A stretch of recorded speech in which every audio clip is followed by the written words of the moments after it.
బయటికి రమ్మన్నానా? ఏంటి మావయ్య అంత ఆవేశం? నా మీదున్న కోపం అంతా నా బాడీ గార్డ్స్ మీద చూపించేలా ఉన్నావే. ఏ కనిష్క, ఏంటి నా కొడుకుని అరెస్ట్ చేయిస్తావా? నా కుటుంబం పరువుని నువ్వు రోడ్డు మీదకి ఈడుస్తావా? ఈ ట్రిగ్గర్ నొక్కారంటే గన్నులో ఉన్న బుల్లెట్ నీ గుండెల్లో దిగుతుంది. ఏమనుకుంటున్నావో? ఏమండి, మీకేమైనా మతిపోయిందా? కనిష్కతో మాట్లాడే పద్ధతి అదేనా? అది కాదు వేదవతి. మీరు కాసేపు ఊరుకుంటారా? నన్ను మాట్లాడనిస్తారా? మీరు రండి,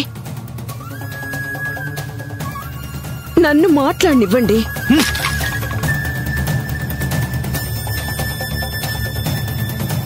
కనిష్క, నేను మీ మేనత్తని, నువ్వు నాకు మేనకోడలివి. మనమంతా ఒక కుటుంబం. కుటుంబం అంటే కలిసిమెలిసి ఉండాలి, కానీ ఇలా కక్ష కడతారా? దయచేసి రాహుల్ని విడిపించేయమ్మా. ఏంటి కుటుంబమా? మనమంతా ఒక కుటుంబం అనే సంగతి నీకిప్పుడు గుర్తొచ్చిందా అత్తయ్య?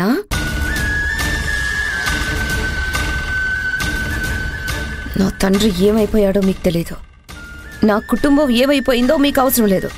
ఇప్పుడు మాత్రం హఠాత్తుగా నీ కొడుక్కి సమస్య వచ్చేసరికి మనమంతా ఒక కుటుంబం అయిపోయామా? కనిష్క, వాటి గురించి మనకిప్పుడు ఎందుకు చెప్పు? అయ్యిందేదో అయిపోయింది. ఇప్పటి నుంచి సంతోషంగా ఉందా? దయచేసి రాహుల్ని విడిపించమ్మా. మా మీద కోపం పెంచుకోవద్దు. అయ్యో అత్తయ్య, మీ మీద నాకు ఎలాంటి కోపం లేదు, అలానే రాహుల్ మీద ఎలాంటి కోపం లేదు. నాకు కోపం ఉన్నది ఆ అభి మీద. ఎందుకంటే నాకు మీ వల్ల కలిగిన నష్టం కంటే అభి వల్ల జరిగిన నష్టమే ఎక్కువ. నేను అభిని శత్రువు అని చెప్పానని మీరు చేసిన ద్రోహాన్ని మర్చిపోతానని అనుకోకండి. మీరు చేసిన ద్రోహం నేను ఎప్పటికీ మర్చిపోను. కాకపోతే ఇప్పుడు నా గురి మొత్తం అభి మీదే. సరే కనిష్క, నీకు అభి మీద కోపం అయితే అభి మీద తీర్చుకో, అభిని శిక్షించుకో.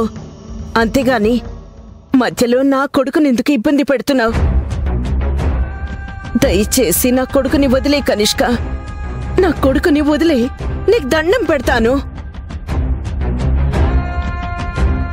సరే అత్తయ్య, నువ్వు ఇంతగా ప్రాధాయపడుతున్నావు కాబట్టి నీకొక బ్రహ్మాండమైన అవకాశం ఇస్తున్నాను. చెప్పు చెప్పు కనిష్క, నువ్వేం చెప్పినా చేయడానికి నేను సిద్ధంగా ఉన్నాను. మీ కొడుకుని రిలీజ్ చేయించాలంటే నా మీద అభి పెట్టించిన కేసు వెనక్కి తీసుకోవాలి.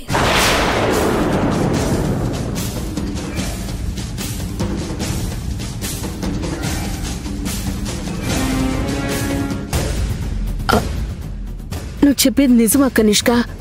నిజంగా రాహుల్ని విడిపిస్తావా? వేదా, నీ మీద ఒట్టత్తయ్యా.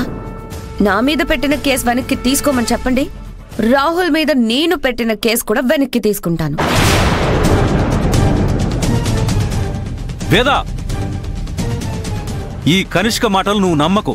ఇది ఏరు దాటాక తెప్ప తగలేసే రకం.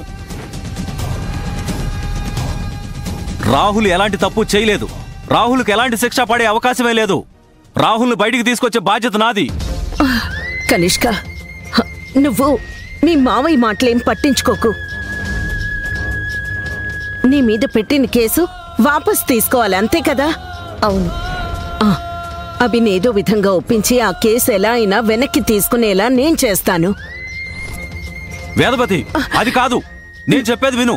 అసలు నువ్వు అభిని అడగకుండా ఇలాంటి నిర్ణయాలు ఎలా తీసుకుంటావు? ఏమండి, మీరు కాసేపు ఆపుతారా? ఇప్పుడు మనకు కావాల్సింది రాహుల్ ఎలాంటి మచ్చ లేకుండా పోలీస్ స్టేషన్ నుంచి తిరిగి రావడం. అంతేకాని అభి పెట్టిన కేసు గెలవడం కాదు.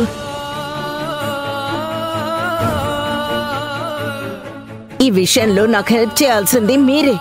అభితో మాట్లాడాల్సింది కూడా మీరే. ఎలాగైనా అభి ఆ కేసు వెనక్కి తీసుకునేలా శాసించాల్సింది మీరే. ఈ విషయంలో మీరు నాకు సాయం చేయకపోతే జీవితంలో మీతో మాట్లాడను. వేదా,